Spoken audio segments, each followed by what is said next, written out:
Halo, Assalamualaikum warahmatullahi wabarakatuh. Anak-anak kelas 10, hari ini adalah pelajarannya yaitu dasar-dasar kefarmasian. Langsung saja, kemarin kita sudah membahas sedikit tentang antibiotik. Nah, dikarenakan antibiotik ini sangat penting untuk kalian sebaiknya menghafalkan, dan ini sudah menjadi perintah Pak Indra untuk menghafalkan golongan-golongan antibiotik ya. Itu paling tidak setiap golongan kalian hafal 4 atau 3 nama obatnya. Jadi mulai dihafalkan. Besok kalau sudah hafal akan ada perintah untuk membuat video penghafalan ya, tapi besok ya. Hari ini kita akan membahas tentang golongan-golongan antibiotik. Itu bisa kalian baca sendiri ya di buku paket halaman 88. Pak Indra akan memulai dari golongan yang pertama ya, yaitu golongan penisilin. Ini adalah antibiotik yang pertama kali ya, ditemukan oleh Alexander Fleming di London ya.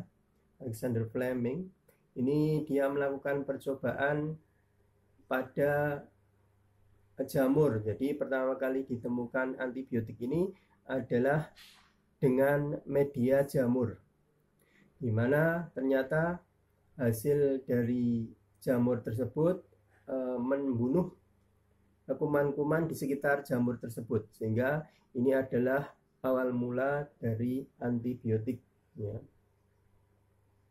Nah, antibiotik penisilin ini ya, contohnya banyak sekali, kalian juga harus menghafal ya. Ada penisilin G, penisilin V, ampicillin, amoxicillin, dan coamoxiclav. Ini sangat sering muncul sekali di apotek. Amoxicillin itu sering kali digunakan, dan itu termasuk golongan dari golongan antibiotik penisilin. Maka kalian harus menghafalkannya ya. Nah, misalnya ampicillin itu untuk apa? Bisa kalian baca di sini ya, bahwa ampicillin itu untuk infeksi saluran kemih ya.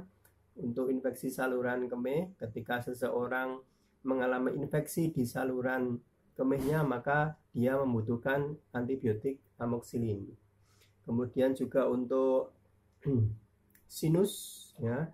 Sinus itu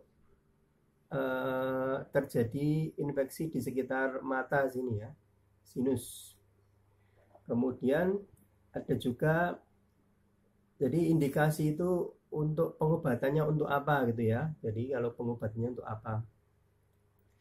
Kemudian kalau kontraindikasi itu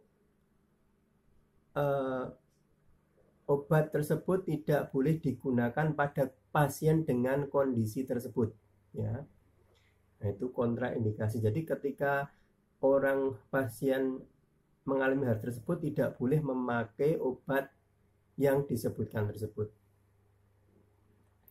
Kemudian efek samping seperti yang sudah kita bahas, bahwa efek samping itu adalah hal-hal yang tidak diinginkan ketika kita mengkonsumsi obat tersebut ya. Misalnya efek samping amoxicillin adalah mual atau diare. Jadi ketika mengkonsumsi amoxicillin, maka akan tidak semua pasien, tapi beberapa pasien akan mengalami hal-hal tersebut. Kemudian sediaan ya, sediaan itu bentuk sediaannya. Amoxicillin itu ada yang kaptab, ada yang kapsul, bentuk kapsul. Kaptab itu kapsul tapi tablet, bentuknya seperti kapsul ya.